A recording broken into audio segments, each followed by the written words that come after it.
이제부터 분노의 종류와 분노를 다스리는 방법에 대하여 말씀해 드리겠습니다. 첫째, 하나님의 분노가 있습니다. 성경에는 분노하시는 하나님에 대해서 기록해 놓았습니다. 하나님의 분노는 거룩한 분노입니다. 시편 7편에 하나님은 의로우신 재판장이시며 매일 분노하시는 하나님이시로다. 사람이 회개치 아니하면 저가 그 칼을 갈으시며 그 활을 이미 당기어 예비하셨도다 라고 기록되었습니다. 하나님께서는 자기 감정을 억제하지 못하여 분노하시는 일이 없습니다. 하나님의 분노는 절대적으로 거룩하고 순결합니다. 하나님의 분노는 원칙이 있습니다. 하나님의 분노는 죄악에 대한 것입니다. 성경에는 예수 그리스도께서 분노하신 사실도 여러 곳에 기록해 놓았습니다. 예수님은 안식일에 병을 고쳐주시는 것을 방해하는 바리새파 사람들에게 분노하셨습니다. 율법을 세분화하고 엄격한 규정을 덧붙여 사람들을 율법의 노예로 만드는 율법학자들에게도 분노하셨습니다. 제자들이 하나님께 대한 믿음이 부족할 때와 세속적인 사고방식을 가질 때 노하여 꾸짖었습니다. 하지만 어떠한 경우에도 난폭한 혈기에서 나온 분노가 아니라 애통하게 여기는 심정에서 나온 것입니다. 두 가지 예를 들어 보겠습니다. 성전 청결 사건이 그러합니다. 예수께서 유월절을 지키시려고 예루살렘에 와서 성전에 들어가셨다가 성전 안에서 소와 양과 비둘기 파는 사람들과 돈 바꾸는 사람들이 앉은 것을 보셨습니다. 장사꾼이 돈을 벌기 위해 성전에서 매매 행위를 하는 것은 불경한 행위입니다. 소와 양과 비둘기는 제물로 바쳐지는 짐승들입니다. 제물을 드리러 온 사람들이 짐승을 멀리서 끌고 오기보다 성전에 와서 사게 되면 훨씬 편리하였습니다. 이런 점을 노려서 장사꾼들이 제사장과 결탁하여 성전뜰에서 짐승을 매매하였습니다. 환전하는 상인들이 있었습니다. 20세 이상의 유대인 남자는 1년에 한 번 성전세를 납부하였습니다. 이때 세돈은 이방 군주의 화상이 새겨져 있지 아니하고 순도가 높은 은으로 만들어진 주화로 하였습니다. 환전상들은 세돈이 준비되어 있지 않는 사람들에게 환전해 주고 수수료를 챙겼습니다. 예수께서 이들을 보시고 노하셔서 노건으로 채찍을 만드시고 양이나 소를 성전에서 내어 쫓으시고 돈 바꾸는 사람들의 돈을 쏟으시며 상을 엎으셨습니다. 그러면 비둘기 파는 사람들에게 말씀하시기를 이것을 여기서 가져가라. 내 아버지의 집으로 장사하는 집을 만들지 말라 하셨습니다. 예수는 가난하고 병들고 소외되고 죄로 내어 고통하는 사람들에게는 매우 부드러우시고 자상하셨습니다. 그러나 불법을 자행하고 진리를 왜곡하는 자들에 대하여는 질풍노도와 같았습니다. 제자들은 예수님의 이러한 행동을 보고 주의 집을 위하는 열성이 나를 삼키고 라고 기록된 시편 69편 9절의 말씀을 상기하면서 그 말씀이 예수님에 대한 예언이라는 것을 깨닫게 되었습니다. 예수님의 행동이 난폭한 혈기에서 나온 분노가 아니라 애통하게 여기는 심정에서 나온 것이라는 것을 알았던 것입니다. 고라신과 베세다 고을에 대하여 책망하신 사건도 그러합니다. 예수께서 권능을 가장 많이 베푸신 고을들이 회개하지 아니함으로 책망하셨습니다. 화가 있을진저 고라시나, 화가 있을진저 베세다야, 너희에게서 행한 모든 권능을 두루와 시돈에서 행하였다면 저희가 벌써 베옷을 입고 죄에 앉아 회개하였으리라. 내가 너에게 이르노니 심판날에 두루와 시돈이 너희보다 견디기 쉬우리라. 고라시는 가버나움에서 북쪽으로 걸어서 1시간 정도의 거리에 위치하고 있습니다. 베세다는 갈릴리 호수 서북쪽 연안에 있습니다. 가버나움에서 10리 이내에 있는 도시들입니다. 예수는 그 지방에서 많은 일을 행하셨지만 성경에 낱낱이 다 기록되어 있지는 않습니다. 사도 요한은 말하기를 예수의 행하신 일이 이 외에도 많으니 만일 낱낱이 기록된다면 이 세상이라도 이 기록된 책을 두기에 부족할 줄 아노라 하였습니다. 예수께서 기사와 이적을 행하신 목적은 이를 본 사람들이 하나님의 사랑과 은혜를 깨닫고 회개하도록 하기 위한 것입니다. 그런데 이 도시 사람들은 예수께서 베푸시는 기사와 이적을 보았고 체험했지만 회개하지 않았습니다.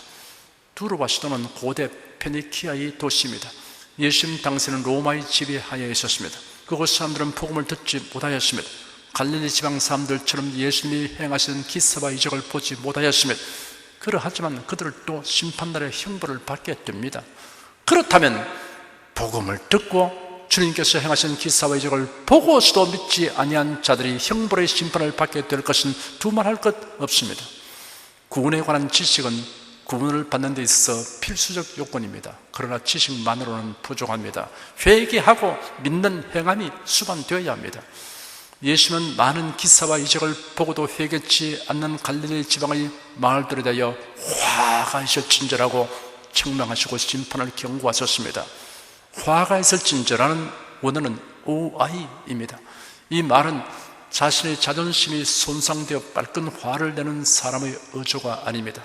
이런 분노가 큰 만큼 거기에 못지않게 슬픔에 젖는 연민이 내포된 의미를 지니고 있습니다. 연민과 탄식하는 심정에서 우러나온 분노를 나타내는 말입니다. 그러므로 화하실진저를 슬프도다 라고 번역하기도 합니다. 이 세상에서 가장 귀중한 것을 주었으나 사람들이 이를 거부하고 멸시하는 것을 보면서 마음 아파하며 분노하시는 음성입니다. 사람들이 처참한 멸망의 비극으로 나아가는 것을 애통하게 여기는 심정에서 나온 것입니다. 성삼위 하나님의 분노는 인간의 분노와는 구별된 거룩한 분노입니다. 둘째, 건전한 분노와 불건전한 분노가 있습니다. 성경에는 사람이 성내는 것을 무조건 금지시키고 있지는 않습니다. 그러나 어떤 성격의 분노이든 그 분노를 잘 다스려야 합니다. 죄악과 불의와 부정에 대한 분노는 건전한 분노입니다. 하지만 이러한 분노를 잘 다스려서 긍정적인 에너지로 전환시켜야 합니다. 마하트마 간디는 세상 사람들에게 자기를 희생하고 평화를 사랑하는 사람으로 널리 알려졌습니다. 그런데 간디는 그의 생애를 통틀어 가장 창조적인 경험이 무엇이었느냐는 질문에 대답하기를 남아프리카 머리츠버그에서 경험한 분노였다고 말했습니다.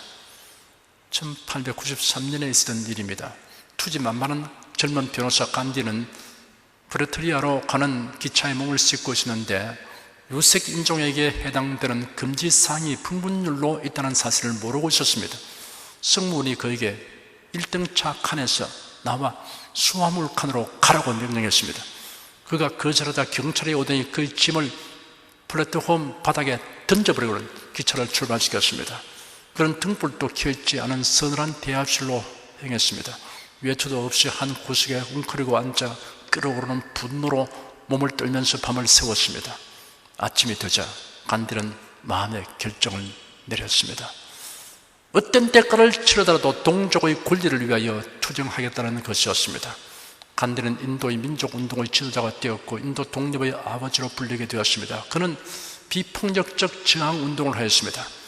건전한 분노를 잘 다스리면 자신뿐 아니라 사회가 더 나은 방향으로 개량되고 진전됩니다. 간디는 마음에서 끓어오르는 분노를 긍정적 에너지로 전환시켰습니다. 그런 분노를 다스릴 줄 알았던 것입니다. 분노는 긍정적인 힘이 될 수 있습니다. 인간과 자동차는 내부의 폭발에 의해서 앞으로 나간다는 말이 있습니다. 죄악과 불의와 부정에 대한 분노는 건전한 분노입니다. 이러한 분노가 긍정적 방향으로 작용하도록 마음을 다스려야 합니다. 이를 위해 여러분은 성령님의 도움을 구하는 것을 잊지 마시기 바랍니다. 셋째, 경건한 분노와 불경건한 분노가 있습니다.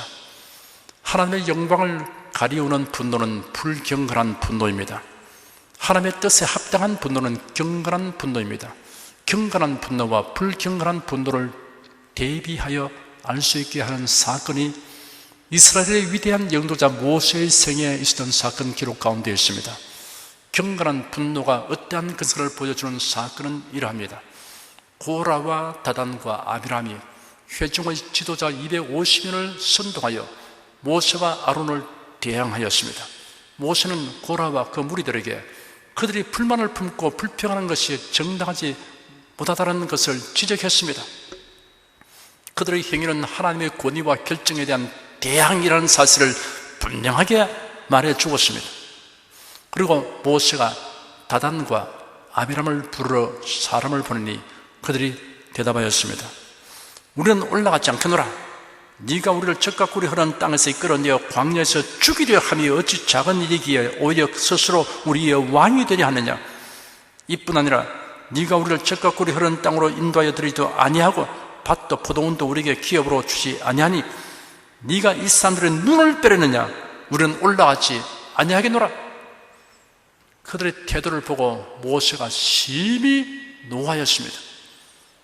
하나님께서는 반역자들을 직접 처벌함으로써 모세의 분노가 정당하다는 것을 입증해 보이셨습니다. 모세가 분노하는 것은 자신의 명예와 권위가 손상당하였기 때문이 아니었습니다. 그들이 하나님의 권위와 결정에 대항하는 것이기 때문이었습니다. 그러므로 모세의 분노는 경건한 분노였습니다. 불경건한 분노가 어떠한 것인가를 보여주는 사건은 이러합니다. 광야를 행진하는 이스라엘 백성들이 신광야에 도착하였는데 물이 없으므로 그들이 모여서 모세와 아론을 비방하였습니다. 백성이 모세와 다투면서 왜 우리를 애굽에서 나오게 하여 이 악한 곳으로 인도하였느냐라고 추궁하였습니다. 그 광경을 보신 하나님께서 인내하시고 긍휼을 베푸셔서 백성들에게 물을 주시려고 작정하셨습니다. 모세와 아론에게 다음과 같이 지시하셨습니다. 너는 지팡이를 잡아라. 네 형 아론과 함께 회중을 소집하고 그들이 보는 앞에서 반석에게 명령하면 그것이 물을 낼 것이다. 이와 같이 반석에서 물이 나오게 하여 회중과 그들의 가축이 마시게 하라. 모세가 그 명령하신 대로 여호와 앞에서 지팡이를 잡았습니다. 모세와 아론이 회중을 반석 앞으로 회집하고 그들에게 말하기를 패역한 너희여 들으라. 우리가 너희를 위하여 이 반석에서 물을 내려 하고 그 손을 들어 그 지팡이로 반석을 2번 쳤습니다. 물이 많이 솟아나옴으로 회중과 그들의 짐승이 마셨습니다. 여호와께서 모세와 아론에게 말씀하시기를 너희가 나를 믿지 아니하고 이스라엘 자손의 목전에 나의 거룩함을 나타내지 아니하였으므로 너희는 이 회중을 내가 그들에게 준 땅으로 인도하여 드리지 못할 것이다 하였습니다. 훗날 모세는 꿈에도 그리던 가나안 땅에 들어가고 싶어서 하나님께 간구하였습니다. 부디 저를 건너가게 하소서. 요단강 건너 아름다운 땅과 아름다운 산과 레바논을 보게 하여 주십시오 라고 호소하였습니다. 하나님께서 모세의 간구에 대해 어떻게 대답하시는가를 모세는 신명기 3장 26절과 27절에 다음과 같이 기록했습니다. 여호와께서 너희의 영구로 내게 진노하사 내 말을 듣지 아니하시고 내게 이르시기를 그만해도 족하니 이 일로 다시 내게 말하지 말라. 너는 비스가 산 꼭대기에 올라가서 눈을 들어 동서남북을 바라고 네 눈으로 그 땅을 보라. 네가 이 요단을 건너지 못할 것입니다. 하나님께서는 백성들에게 화를 내지 아니하시고 긍휼을 베풀어 물을 주시려고 하셨습니다. 그런데 모세는 그들의 소행을 보고 분노하였기 때문에 반석에게 명령하지 않고 지팡이로 쳤습니다. 패역한 너희여 들으라. 우리가 너희를 위하여 이 반석 물을 내려 하고 그 손을 들어 그 지팡이로 반석을 2번 쳤습니다.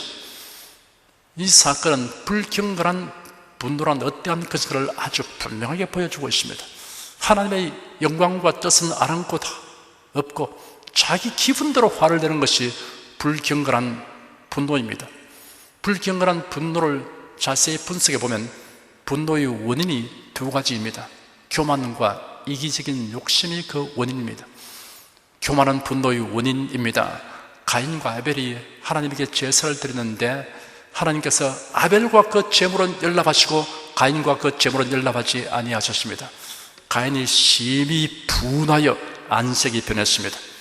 하나님께서 가인에게 말씀하시기를 네가 왜 분하여 하고 왜 얼굴빛이 변하느냐라고 하였습니다. 가인은 하나님께서 계시하신 제사법을 무시하고 자기 생각과 방식대로 제물을 드렸습니다. 가인은 하나님께서 자신의 제물을 연락하지 아니하신 것을 보고 자신이 그릇되게 행한 것을 알고 뉘우쳐야 했습니다. 그런데 도리어 심히 분하여 안색이 변했습니다. 사람이 교만하게 될수록 화를 잘 내게 됩니다. 교만과 분노는 비례합니다. 이기적인 욕심도 분노의 원인입니다. 에서와 야곱은 쌍둥이였습니다. 에서가 형이고 야곱이 동생입니다. 야곱은 영적인 사람이고 에서는 육적인 사람이었습니다. 야곱은 하나님께서 아브라함의 자손을 통하여 메시아를 보내실 것을 알게 되었습니다. 그래야 야곱은 아브라함의 가문에서 장남의 신분이 대단히 귀중한 의미를 가진다는 것을 알았습니다. 자신은 안타깝게도 출생시에 간발의 차이로 차남이 된 것입니다. 만회할 방법이 없습니다. 야곱은 고심 끝에 비상한 아이디어를 생각해내었습니다. 형 에서는 사냥을 잘하였습니다. 사냥을 마치고 집으로 돌아오면 항상 배가 고파서 먹을 것부터 찾았습니다. 야곱은 이 사실에서 기이한 착안을 하였습니다. 에서가 사냥하러 간 사이에 팥죽을 쏘아 넣었다가 사냥에서 돌아오면 팥죽으로 흥정하여 장자권을 획득하려고 하였습니다. 이 아이디어가 적중하였습니다. 야곱의 소행은 바람직하지 못하지만 어쨌든 거래를 통하여 장자권을 획득하는 것입니다. 그 후에 야곱은 에서가 사냥하러 간 사이에 어머니 리브가의 사주대로 행하여 에서로 변장하고 시력이 나빠진 아버지께로 가서 장자에게 빌어주는 축복을 가로챘습니다. 그 사실을 알게 된 에서는 분노를 금할 수 없게 되었습니다. 아버지가 세상을 떠나면 야곱을 죽여서 한을 풀고 말겠다고 공공연히 말했습니다. 그 말을 들은 리브가는 작은 아들 야곱을 불러 말했습니다. 네 형 에서가 너를 죽여 자신의 한을 풀려고 하니 내 아들아, 이제 내 말을 듣고 일어나 하란에 있는 내 오라버니 라반에게로 도망가서 네 형의 노여움이 풀리기까지 며칠 동안 그와 함께 머물러라. 너에 대한 형의 분노가 풀려서 네가 그에게 행한 것을 잊어버리면 내가 사람을 보내어 너를 거기서 데려오겠다. 어찌 너희 둘을 하루에 이룰 수 있겠느냐? 따지고 보면 에서는 야곱에게 분노할 이유가 없습니다. 그가 팥죽을 먹기 위해 야곱에게 장자권을 넘겨주었기 때문입니다. 자기가 한 행동에 대해서 책임을 져야 합니다. 이를 볼 때 에서는 부당한 욕심을 가진 것입니다. 네 것도 내 것이고 내 것도 내 것이라는 태도는 지독히 이기적인 욕심에서 나온 것입니다. 이런 욕심을 가진 사람은 분을 잘 냅니다. 넷째, 불건전하고 불경건한 분노가 초래하는 나쁜 영향과 결과에 대하여 말씀해 드리겠습니다. 분노를 일으키는 대상보다 자신에게 먼저 타격을 줍니다. 분노는 건강에 타격을 줍니다. 격노한 사람의 눈에 띄는 정신은 붉게 상기된 얼굴, 부푸른 목의 핏줄, 꽉 찐 주먹, 그리고 이야기할 때 덧없는 말을 하는 것입니다. 화가 난 사람의 눈에는 핏발이 서기도 합니다. 성냄이 뇌의 시각 중추에 영향을 미치기 때문입니다. 분노는 달콤한 잠과 식욕까지 빼앗아가 버립니다. 유명한 생리학자 존 헌트는 성냄이 자기의 심장에 어떤 영향을 주는가를 잘 알았습니다. 나를 성나게 하는 악당은 나를 죽일 것이다 라고 그가 말했습니다. 그로부터 얼마 지나지 않아서 그가 어떤 의학회에 참석하였는데 어떤 연사가 일어서 발언하는 것이 그를 몹시 화나게 했습니다. 존 헌터가 그 연사를 몇십 개 공격할 때 그의 성냄이 그의 심장의 혈관을 너무 수축시켰으므로 그는 그 자리에 쓰러져 죽었습니다. 분노는 우리의 정신에 혼란을 주고 판단을 그르치게 합니다. 제2차 세계대전 때 독일이 패망한 원인 가운데 하나는 히틀러의 분노입니다. 히틀러는 머리가 명석하고 관찰력이 깊고 예리한 판단력과 비상한 통찰력을 가지고 있었습니다. 하지만 어찌나 화를 잘 내는지 비위를 조금만 거슬려도 미움과 분노가 충천했기 때문에 그의 부하들은 사실을 제대로 보고하지 못했습니다.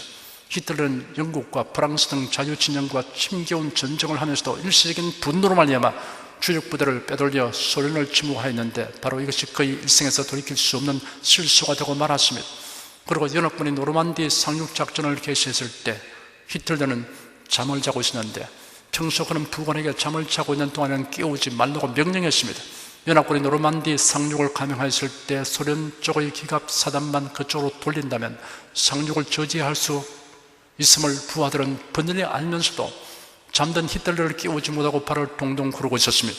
히틀러가 한참 잠을 자고 일어났을 때는 이미 연합군이 노르만디에 완전 상륙하여 진지를 구축한 뒤였고 이로 인하여 독일은 패망하게 되었던 것입니다.